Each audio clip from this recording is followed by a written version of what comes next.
The Brownie of Fern Den. A long time ago, there was a farm called Fern Den. It could only be reached through the Scottish glen which gave it its name. The glen was well known to those who lived in the area, not because of the farm, but because they believed a brownie lived there. If you're not familiar with brownies, they're curious-looking Scottish fairies. They like to keep to themselves and live apart from the fairy court. Brownies like people and tend to become fond of a particular family. Behind the scenes, they help with chores and never ask for any reward. In fact, it's an insult to offer payment for their services.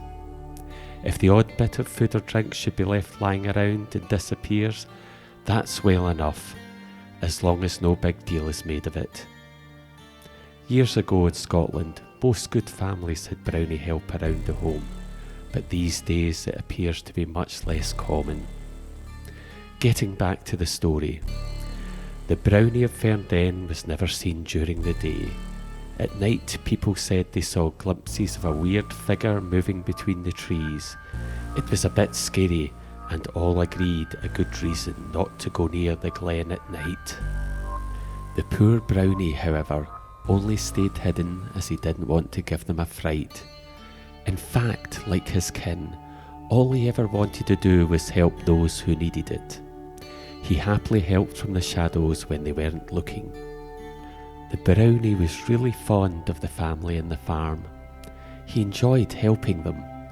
There was always plenty to do: thrashing the corn, ploughing the field, planting seeds, gathering crops, weeding the garden, and inside washing clothes and keeping the house in order. The farmer knew the brownie helped on the farm and often said he didn't know what he'd do without him. Whenever a job needed done, all he and his wife had to do was leave the door open when they went to bed and leave a bowl of new milk on the doorstep for the brownie's supper. When they woke the next morning, the bowl would be empty and the job well done. In spite of this, everyone else was scared of the brownie and would rather go a few miles around in the dark than pass through the glen just in case they bumped into him. Only the farmer and his wife thought fondly of the brownie, and she had such a kind heart.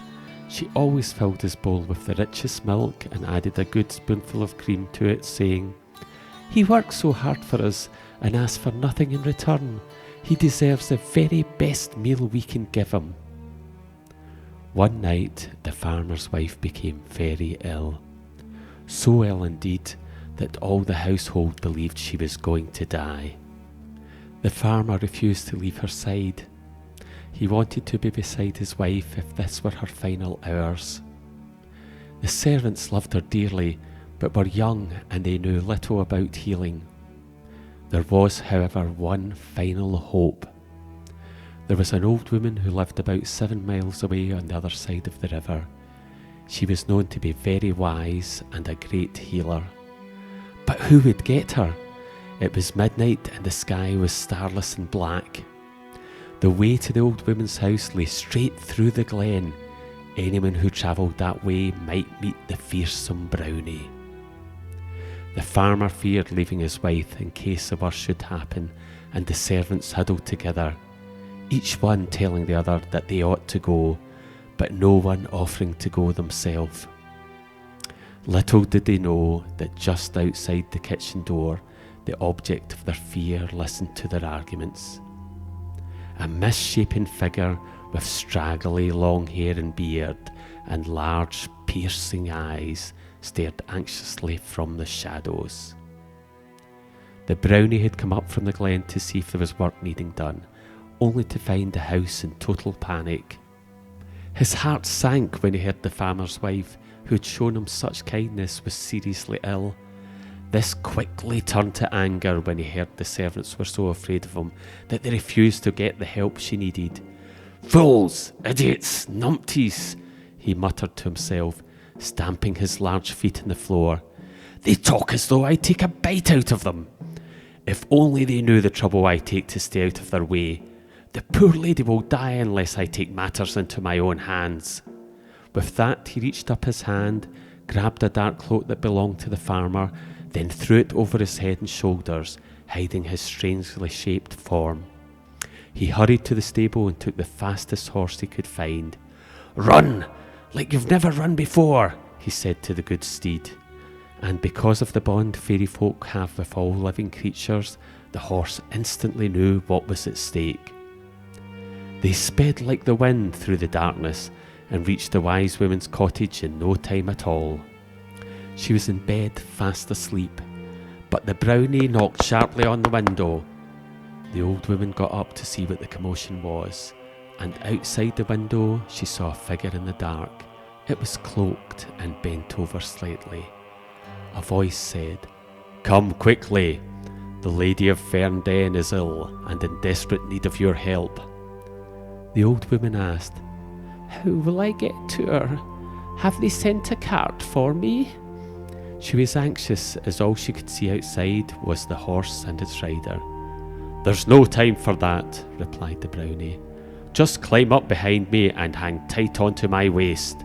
I promise I'll get you to Fern Den safe and sound." The voice sounded so masterful that the old woman dared not refuse.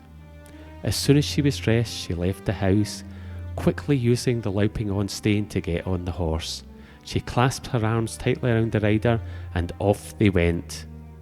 Scenery whizzed by without a word until they got near the dreaded glen. The old woman voiced her fear.